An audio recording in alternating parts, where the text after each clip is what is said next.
हिंदी में यूपीएससी की तैयारी से संबंधित प्रोग्राम्स को देखने के लिए सब्सक्राइब करें स्टडी IQIAS हिंदी। कोई 10 दिन पहले मैंने एक वीडियो बनाया था कि कैसे जो मार्च का पहला पखवाड़ा है वो शुरुआत में कितना ज़्यादा गर्म है, लेकिन आज कोई 10-12 दिन बाद उसके जब मैं वीडियो लेके आपके सामने हाजिर हूं तो हम एक बड़े स्पेशल फिनोमेनन की बात कर रहे हैं, जहां पे शुरुआती 10 से 11 दिन मार्च के बहुत ज़्यादा गर्म रहे, मतलब मई जून के बराबर गर्म रहे, और उसके बाद के जो 10-11 दिन थे उतने ही ज़्यादा ठंडे। मतलब आप NCR में या उत्तर भारत में किसी भी व्यक्ति से पूछेंगे तो वो बिल्कुल इस बात की तस्दीक करेगा कि पहले 10 दिन जो उसने AC की सारी रिपेयरिंग करवा ली थी, AC को क्लियर करवा लिया था कि इस बार तो बहुत जल्दी ज़रूरत पड़ने वाली है, हुआ उसका जस्ट उलट। क्योंकि अगले 10-11 दिन पूरा जो NCR था वो जैसे किसी आप हिल स्टेशन पे चले गए हैं, कुछ वैसा ही ठंडा मौसम और वैसी ठंडी हवाएं। लेकिन ये क्यों हुआ, क्या कारण है इसके? मैंने पिछली बार तो कुछ उन कारणों का जिक्र किया था जिस कारण गर्मी थी, इस बार दोनों कारणों का हम जिक्र करेंगे कि क्या बदलाव आए।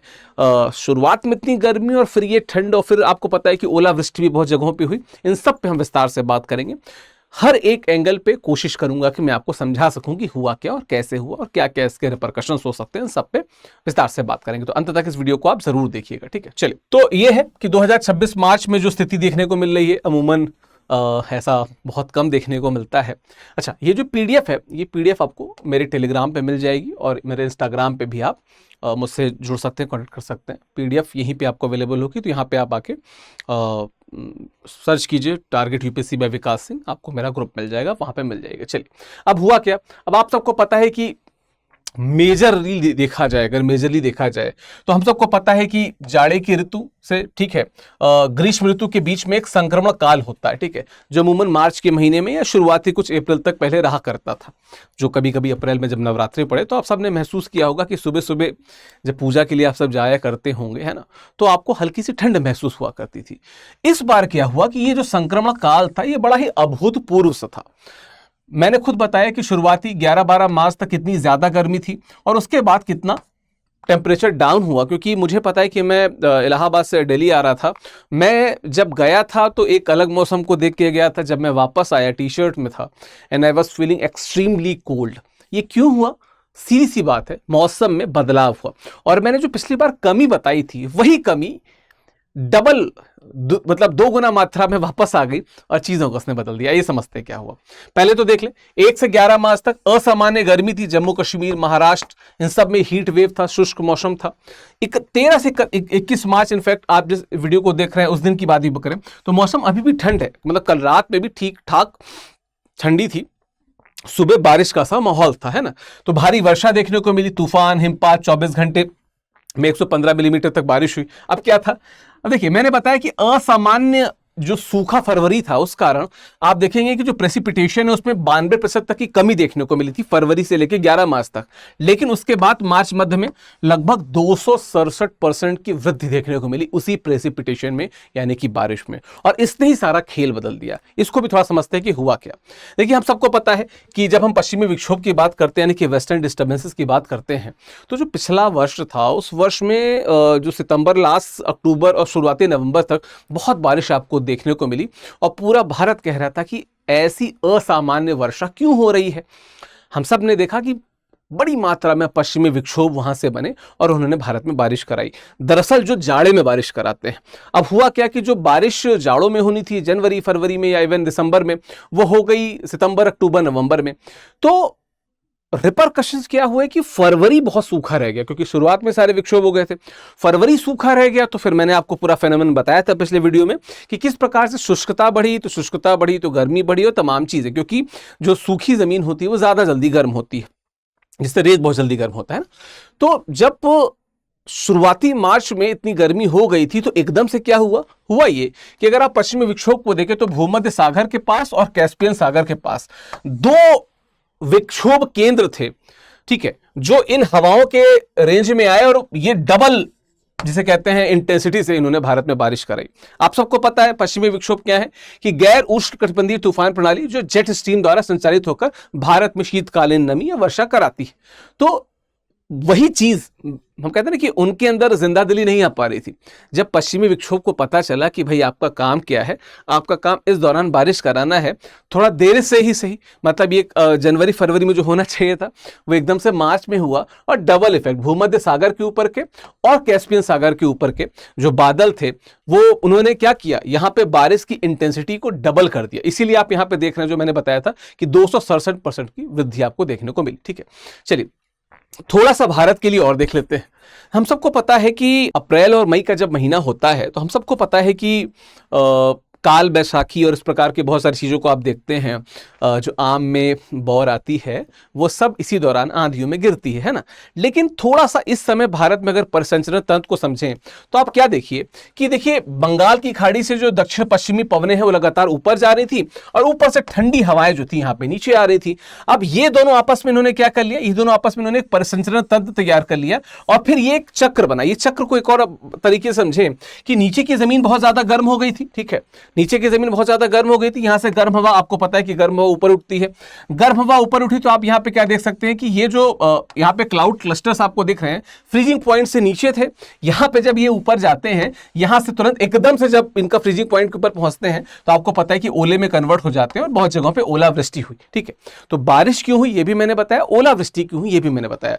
यहां पे एक बार फिर से देखिए कि ये जो परिसंचरण तंत्र बना था ये इसी क्षेत्र में बना था जिस कारण जो दिल्ली और आसपास का एडजेसेंट एरिया था वहां पे मौसम एकदम से अलग था। इनफैक्ट अभी मैं आपको बताऊंगा कि मैप वाइज की चीजें कहां कहां कैसे कैसे बदली। जैसे अगर आप बात करें तो पश्चिमी हिमालय वाला जो क्षेत्र था यहां पे भारी हिमपात हुआ है, भारी हिमपात हुआ है। मैदानी और मध्य भारत में भयंकर ओलावृष्टि हुई थी। ये जो पूरा क्षेत्र अगर आप देखें भरा हुआ है, बहुत हैवी ओलावृष्टि हुई और पूरी भारत में काल बैसाखी का तांडव हुआ। यकीन मानिए ये काल बैसाखी थोड़े लेट आती है, मतलब अप्रैल मई का महीना होता है जिस समय आपको अंधड़ चलते दिखता है उत्तर भारत में, वो दरअसल उस समय होती है, पर ये थोड़ा जल्दी फिनोमेना हुआ। तो आप पूरे भारत को देखिए कि इस सिर्फ ये जो डबल स्टैंडर्ड यहाँ पे पश्चिमी विक्षोभ था इसने अलग स्तर पे पूरे भारत में जिसे कहते हैं वातावरण को बदल के रख दिया, मौसम को बदल के रख दिया। ठीक है, चलिए आगे देखते हैं। कुछ परिभाषाएं हैं, इसको आप जो मैं अपने टेलीग्राम पे पीडीएफ अपलोड करूंगा तो वहां से आप इसको पढ़ सकते हैं। आप के फायदे के लिए मैं कोशिश ये करता हूं कि टर्म्स को समझा दूं ताकि हर वो स्टूडेंट जो शायद नया है ज्योग्राफी के लिए वो समझ सके, या किसी भी टॉपिक के लिए मैं महत्वपूर्ण शब्दावली जरूर रख देता हूं, आप इसको देख लीजिएगा। चलिए थोड़ा सा देख लेंगे इसके प्रभाव क्या है। अब देखिए इस समय जो मौसम है ये जो रबी की फसलें हैं उनको ऑलमोस्ट काटने का समय चल रहा है, फिर जायद की फसलें आएंगी, फिर खरीफ बोने की मौसम की शुरुआत होगी। ठीक है, अब क्या है कि गेहूं चना सरसों की कटाई के समय भारी क्षति होगी, क्योंकि अगर मौसम एकदम से बताइए ना कि फसल लगी हुई है, ओलावृष्टि होगी, पूरी फसल नष्ट हो जाएगी। तो जो रबी की फसलें, अब जैसे गेहूं आपको पता है कि एक बड़ी स्टेपल डाइट है, अगर हम अक्रॉस इंडिया बात करें तो बहुत बड़े मात्रा में इसका इस्तेमाल होता है, उस पर असर पड़ेगा। कर्नाटक महाराष्ट्र में देखा जाए तो जो अंगूर और आम की बागवानी है उस पर बड़ा प्रभाव पड़ेगा। और सिर्फ कर्नाटक महाराष्ट्र में क्यों, आम की ये जो बौर है या इस प्रकार की चीजें आपको पूरे नॉर्दर्न इंडिया में भी देखने को मिलेगी। जहां जहां आम होता है, मैंने भी अपने घर में आम की बौर को देख के आया, अब वहां पे बारिश होगी, वो गिरेगी तो नुकसान होगा, है ना। अच्छा, उसके बाद क्या है कि अगर अत्यधिक गर्मी से होने वाले जो हीट स्ट्रेस से रबी की फसलों जो है उनको आंशिक बचाव भी मिला, क्योंकि कुछ रबी की ऐसी फसलें थी जो हीट को उतना ज्यादा क्या कहते हैं एब्जॉर्ब ना कर पाती, नष्ट हो जाती, उन पर थोड़ा सा रिलैक्स क्या मिला इस बारिश के कारण। लेकिन मेजर जो फसल है जो खेत में पड़ी है, आप देखिए ओलावृष्टि से उन पर कितना प्रभाव पड़ता है, आपने ज्योग्राफी की क्लास में बचपन से पढ़ा होगा, तो ये चीज एक देखने को मिल रही है। अब बहुआयामी प्रभाव क्या है कि एनडीएमए और एसडीएमए जो है वो सक्रिय हो गए हैं, काम कर रहे हैं। आईएमडी जो है उसने अपनी जो वार्निंग सिस्टम है जो रेड से लेके ग्रीन तक जाता है इसको एक्टिवेट कर दिया है, आपको अलर्ट रहना है इस पर। अच्छा, भारत में मौसम संबंधी मौतों का सबसे बड़ा कारण बिजली गिरना है, ये भी बहुत सारे क्या कहते हैं जगहों पे असर दिखा रहा है। जैसे अगर मैं आपको बात बताऊं तो शायद 2023 या 24 का वो वर्ष था, क्योंकि मेरे बहुत सारे दोस्त जो एडमिनिस्ट्रेशन में हैं, जब उनसे मेरी बात हुई तो उन्होंने बताया कि ये जो बिजली गिरने से सरकार पैसा देती है, मुआवजा देती है, बड़ी मात्रा में मुआवजा देना पड़ा क्योंकि बड़ी मात्रा में मौत हुई थी वहां पे, तो ये भी असर डालती है। और ये तो मौसम भी नहीं है, अभी तो जून जुलाई की बात है जब गरज बरस के साथ बहुत बारिश होती है। इनफैक्ट जुलाई अगस्त को आप ज्यादा बेहतर समझ सकते हैं ना। और निश्चित तौर पे जो फ्लैश डॉट के से फ्लैश फ्लड का जो पैटर्न होता है, अचानक वर्षा से जो वर्षा जल का जो पुनर्भरण होता है उसमें कुछ सहायता भी मिलती है। तो दोनों प्रोज एंड कॉन्स दोनों हैं। एक तरफ हमने कॉन्स देखे, इधर हमने प्रो देखे कि चीजें कुछ ना कुछ लाइन में आ रही हैं, ठीक है। अगर क्या जलवायु परिवर्तन है तो देखिए पूरा विश्व गर्म हो रहा है ना।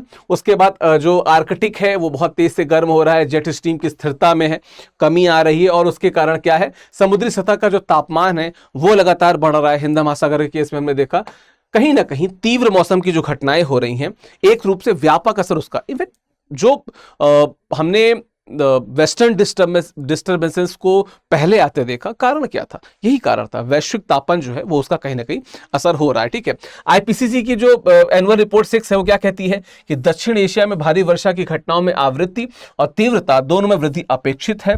चरम मौसम अब न्यू नॉर्मल है, मतलब इस प्रकार की जो नई चीजें हैं जिनको कभी कभी एक्सट्रीम चीज में गिना जाता था, अब नॉर्मल है, हर जगह ऐसे ही देखने को मिलेगा, ठीक है। थोड़ा सा ये फ्लैश फ्लड का जो इमेज था जो मैंने यहाँ पे बताया था उसको मैंने बना दिया, आपको मेरे पीडीएफ से मिल जाएगा। आते हैं पॉइंट पे कि क्या हो सकता है। आईएमडी को थोड़ा और आधुनिक होना पड़ेगा और थोड़ा डिजिटलाइज होना पड़ेगा और थोड़ा नेटवर्क को बेहतर करना होगा, अपने मौसम ऐप को और मजबूत करना होगा, है ना। जो प्रधानमंत्री फसल बीमा योजना है उसमें ओलावृष्टि इन सबको स्थानीय आपदा के रूप में कवर करना जरूरी है क्योंकि बहुत फ्रीक्वेंटली हो रहा है इस समय, है ना। जल भराव को रोकने के लिए शहरों में स्पॉन्ज सिटी जैसे कॉन्सेप्ट को लाना पड़ेगा। गुड़गांव का अगर कोई एडमिनिस्ट्रेशन का व्यक्ति कोई देख रहा है तो प्लीज काम करिए, गुड़गांव नरक होने वाला है बारिश में। और जो वर्ल्ड मेट्रोलॉजिकल ऑर्गेनाइजेशन है उसकी चेतावनी प्रणाली पे हमको और ज्यादा रिलाई करना पड़ेगा और अपने यानी कि आईएमडी जो है इनको साथ में साम में मिला के काम करना चाहिए, है ना। चलिए, भविष्य के स्तर पे क्या है कि निश्चित तौर पे तकनीक का विस्तार करें, फसल सुरक्षा पे काम करें और शहरी ढांचे को और बेहतर करना पड़ेगा, है ना। चलिए, निष्कर्ष के तौर पे क्या कह सकते हैं कि निश्चित तौर पे जो भौगोलिक तंत्र था, भौगोलिक तंत्र ने हमें बताया कि समय के साथ अगर हम एडजस्ट नहीं करेंगे, सुविधाओं पे काम नहीं करेंगे तो चीज़ें नकारात्मक जा सकती हैं। और निश्चित तौर पे मानवों के लिए, मनुष्यों के लिए एक बड़ा संदेश है कि ग्लोबल वार्मिंग का लॉन्ग टर्म इफेक्ट होगा, अभी नहीं तो बाद में होता रहेगा। हम गर्मी से भी प्रभावित थे, इस ठंडी ने भी हमें प्रभावित किया, हमें कहीं ना कहीं रुकना होगा, है ना।